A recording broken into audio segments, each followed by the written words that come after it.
इस वाले एपिसोड का नाम है द वॉरियर डिसीजन। तो दोस्तों आप लोगों को एक इन्फॉर्मेशन और देनी थी। आप अगर डिस्क्रिप्शन में जाओगे तो वहाँ पर आपको बहुत सारी लिंक मिलेगी जहाँ से आप गोकू के मर्चेंट कपड़े, शूज़, बैकपैक और बहुत सारी चीज़ें खरीद सकते हो, जिस पे आपको गोकू के फिगर, स्टिकर्स वगैरह मिल जाएंगे।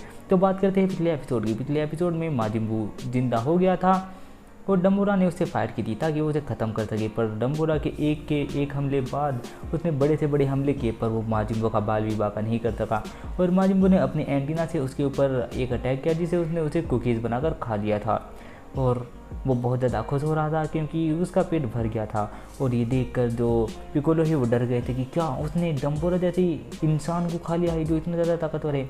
और तभी वहाँ पर एक बहुत बड़ा धमाका हुआ था। उस धमाके में बाबिडी की स्पेसशिप तबाह हो गई थी और वहाँ पर वेजिटा आ गया था। वेजिटा ने आकर धुलाई की थी माजिम्बू की। और अब आगे इस वाले एपिसोड की शुरुआत में हमें दिखाया जाता है जो गोकू है वो पड़ा रहता है ज़मीन पर और उठने की कोशिश करता है, लेकिन उठा तो नहीं जाता और वो वेजिटा मन ही मन में चिल्ला रहा होता है। और दूसरी साइड जो माजिम्बू है भागकर आता है अटैक करने के लिए, पर वेजिटा उसके मुंह पर बहुत ही खतरनाक मुक्का मारता है और उसे पीट कर दूर फेंक देता है। और फिर जो माजिम्बू है मुंधा पड़ा रहता है। बाबड़ी की देखकर हालत ख़राब है कि अरे यार ये बंदा तो कुछ ज़्यादा ही ताकतवर है। सुप्रीम का भी सोच रहे होते हैं कि ये मैं क्या देख रहा हूँ। और जो क्रिलिन है वो कहता है कि हे क्या बात है, वेजिटा तो कमाल कर रहा है। ट्रंक्स खुश हो रहा होता है और कहता है कि अरे मेरे डैड सचमुच कमाल के है, देखो वो कितने ताकतवर है। गोटा कहता है हाँ सच में वो तो महान है। और वेजिटा उड़कर जाता है और फिर से अटैक करता है माजिम्बो के ऊपर और माजिम्बो को फिर से ज़मीन पर फेंक देता है और फिर से उसके ऊपर अटैक करता है और फिर उसके ऊपर अटैक की बारिश कर देता है और उसका मुँह पिचका देता है। जो पिकोलो है वो गुस्से में देख रहा है और कहता है कि अरे यार यकीन नहीं होता, इस बंदे ने गोहान को मार दिया। और जो वेजिटा है ये तो अलग ही पावर लेवल पर लग रहा है, मैंने आज तक इसकी ऐसी पावर कभी नहीं देखी और ये पहले से ही इस सुपर सैयन के लेवल पर था। लगता है इतनी बाबड़ी की जादुई शक्तियाँ ली है, इस वजह से ये इतना ज़्यादा ताकतवर हो गया है। और वो फिर से अटैक करता है और दूर फेंक देता है। और जो बाबड़ी है वो बेचारा काँप रहा है कि अरे यार माजिम्बो की तो इतनी चटनी बना दी है, माजिम्बो का इतने ज़्यादा ही बुरा हाल कर दिया। जो पिकोलो है वो सोचने लगता है कि क्या बात है, हमारी आखिरी उम्मीद तुम ही हो वेजिटा, क्योंकि हमें गोकू का नहीं पता और गोहान भी खत्म हो चुका है। अब मैं चाहता हूँ कि तुम ना हारो। जो ट्रंक्स है वो कहता है देखा ना मेरे डैड ने उसे हरा दिया। जो गोटेन है वो कहता है हाँ ये हम जीत गए ट्रंक्स। तो फिर हमें दिखाया जाता है एक हाथ ऊपर उठता है माजिम्बो का और माजिम्बो बाहर आता है, आकर खड़ा हो जाता है और उसका शरीर फिर से पहले जैसा हो जाता है। मतलब कि उसके शरीर पर जो चोट लगी हुई थी वो बिल्कुल ठीक हो जाती है। क्रिलिन ये देखकर घबराने लगता है, क्या क्या बात है, ये तो फिर से ठीक हो रहा है दोस्तों, हमें यहाँ से चलना चाहिए। और जो बाबड़ी है वो खुश होता रहता है और कहता है कि तुम्हें तो खरोच भी नहीं आई माजिम्बो। और माजिम्बो फिर लड़ने के लिए तैयार हो जाता है और जो वेजिटा है अपनी 2 उंगली उसकी साइड करता है और एक अजीब से पोज में खड़ा हो जाता है। और जो माजिम्बो है उसे देखता रहता है कि ये बंदा क्या करने वाला है।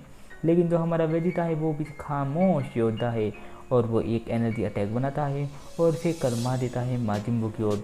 जो ट्रंक से वो घूरता रहता है कि डैड क्या करने वाले, लेकिन उसका अटैक इतना धमाकेदार और मज़ेदार होता है वो माजिम्बो के अंतर को पार हो जाता है और माजिम्बो वहीं पर ढेर हो जाता है। जो पिकोलो है वो खुश हो जाता है, क्या बात है, तुमने कर दिखाया वेजिटा, तुमने उसे मार दिया। गोटैन और ट्रंक तो खुशी में नाचने लगते हैं। जो बाबड़ी है वो कहता है नहीं तुम इतनी आसानी से नहीं मर सकते माजिम्बो, नहीं। और फिर हमें दिखाया जाता है जो माजिम्बो है वो मुंडा पड़ा रहता है और गोटेन और ट्रंक्स की तो खुशी का कोई ठिकाना नहीं होता। लेकिन तभी माजिम्बो हिलना शुरू करता है और फिर से वो उठकर बैठ जाता है और अब की बार वो गुस्से में आ जाता है और वो खड़ा हो जाता है।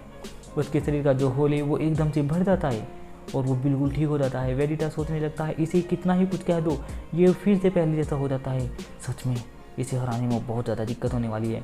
बाबड़ी बहुत ज़्यादा खुश होने लगता है और चिल्लाने लगता है, क्या बात है बू, तुम उसे हरा सकते हो।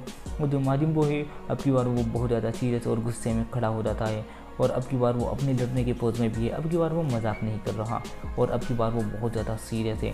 और जो माजिम्बो है वो उसका शरीर अलग कलर का हो जाता है और वो अपनी एनर्जी बढ़ाने लगता है। उसके शरीर के चारों तरफ एक गुलाबी कलर का ऑरा आ जाता है और माजिम्बो अब की बार बहुत ज़्यादा गुस्से में होता है क्योंकि वेजिटा ने उसकी इतनी धुलाई जो की है। और जो वेजिटा है उसे देखता रहता है और कहता है कि क्या कमाल की ताकत है। और सारे के सारे लोग घबराने लगते हैं। गोटेन और ट्रंक्स के तो छक्के से छुट जाते हैं। जो पिकोलो है वो कहते हैं कि ये मैं क्या देख रहा हूँ। और पूरी पृथ्वी पर दूर दूर तक की लहरें सी चलने लगती है और भूकंप आने लगता है। जो माजिम बू है वो पूरी तेज़ रुक्का उतारता है या बोलता है और सारे के सारा जो तूफान है और जो कलर है वो हट जाता है। जो वेजिटा है उसे देखने की कोशिश करता है कि यहाँ पर क्या हुआ, और वेजिटा भी बहुत दूर जाकर उड़कर गिर जाता है और सारे के सारे बंदे वहाँ से उड़कर दूर दूर जाकर गिर जाते हैं। ये माजिम बू की असली पावर बाहर आ रही है, जिसका नतीजा इतना खतरनाक हुआ कि एक भी बंदा अपनी जगह खड़ा नहीं रह सका, सब के सब दूर दूर जाकर गिरते हैं।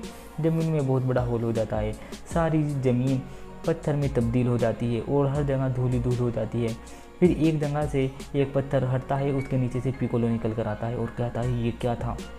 फिर दूसरा पत्थर हिलता है और उसके नीचे से एक और योद्धा निकल कर आता है, वो होता है क्रिलिन। फिर एक और पत्थर हिलता है और उसके अंदर से क्रिलिन देखता है कौन होगा। फिर वहाँ से एक छपकी निकल कर आती है और फिर उसके नीचे से निकल कर आता है गोटेन। गोटेन और ट्रंक्स भी एक साइड से निकल कर आ जाता है। जो गोटेन है वो कहता है छिपकली बाद में मिलते हैं, और जो क्रिलिन है वो कहता है कि अरे यार तुम मुझे ऐसे डराया मत करो। जो ट्रंक्स है वो कहता है मेरे डैड कहाँ है, और वो देखते हैं जो वेजिटा है, वेजिटा की हालत बहुत बुरी है, उसके एक हाथ से खून चल रहा है और उसका एक हाथ उठ नहीं रहा। लेकिन जो वेजिटा है अभी भी हार मानने के लिए तैयार नहीं है, वो फिर से खड़ा होता है और उसके साथ लड़ने के लिए तैयार होता है और सोचने लगता है कि कुछ ना कुछ कमज़ोरी तो होगी इसकी, अगर इसे मैं कितना भी पीटूँ इस पर खरोच नहीं आ रही, पर हर किसी इंसान की कोई ना कोई कमज़ोरी तो होती है और इसकी कोई ना कोई कमज़ोरी होगी और इसे इस बार मैं ज़रूर हराऊंगा। जो पिकोलो है, गोटेन और ट्रंक्स है वो उसे देखते रहते हैं कि यहाँ पर क्या हो रहा है, और वो देखते हैं कि जो वेजिटा है वो बहुत ज़्यादा मुसीबत में है। ट्रंक्स गुस्से में देखता रहता है और जो पिकोलो है उसे भी बहुत गुस्सा आ रहा होता है और वो कहता है कि तुम ऐसे टाइम पर कहाँ हो गोकू, अगर तुम यहाँ होते तो शायद हम कुछ कर सकते थे, हम इसे हरा सकते थे, और अब हमारी आखिरी उम्मीद गोहान भी आनी है, बस अब हमारी आखिरी उम्मीद तुम ही हो वेजिटा, प्लीज़ हारना मत। जो माजिम बू है वो मुस्कुराने लगता है और एक हाथ उसकी तरफ को करता है और फिर अपने पेट पे वो हाथ लगाता है दोनों के दोनों, और अपने पेट से एक हिस्सा अलग कर लेता है और उसे अजीब सी शेप दे देता है। जो वेजिटा है वो देखता रहता है कि ये करने क्या वाला है, और उसके शरीर का हिस्सा अलग हो जाता है और एक अजीब सी रस्सी सी बन जाता है, और जो माजिम बू है उसे लेकर भागने लगता है और फिर वो अपने मुंह से एनर्जी फेंक कर मारता है वेजिटा को और वेजिटा उससे बच जाता है। लेकिन जैसे ही वो दूसरी एनर्जी फेंक कर मारता है वेजिटा दूसरी से भी बच जाता है और वेजिटा उसके एक से एक अटैक से बचता रहता है। और फिर जो माजिम बू है अपने हाथ में जो उसका टुकड़ा था वो उसे फेंक कर मार देता है और वो वेजिटा के ऊपर चिपक जाता है और वो वेजिटा को चारों तरफ से भाग देता है और वेजिटा हिल भी नहीं पाता, उससे बाहर निकलना तो दूर की बात है। और माजिम बू उस बंधे हुए वेजिटा को लात मारने लगता है और दूर दूर फेंकने लगता है और उसके ऊपर कूद कर बैठ जाता है, जिससे वेजिटा को बहुत दर्द होता है, उसके मुँह से खून भी बाहर आ जाता है। ये देखकर गोटेन और ट्रंक्स को बहुत गुस्सा आने लगता है और क्रिलिन को भी बहुत गुस्सा आता है और ट्रंक्स इतना ज़्यादा गुस्से में होता है कि वो लड़ने जाने के लिए तैयार हो जाता है। लेकिन पिकोलो उसे समझाते हैं नहीं ट्रंक्स ऐसा मत करो। जो ट्रंक्स एक सुपर सैयन में ट्रांसफॉर्म होता है और वहाँ से उड़कर चलने लगता है। तभी गोटेन भी सुपर सैयन में ट्रांसफॉर्म होता है और वो कहता है ट्रंक्स, वो भी उसके पीछे जाने लगता है। और ये वाला एपिसोड यहीं पर खत्म हो जाता है। मैं मिलता हूँ आपसे अगले एपिसोड में, तब तक के लिए बाय बाय।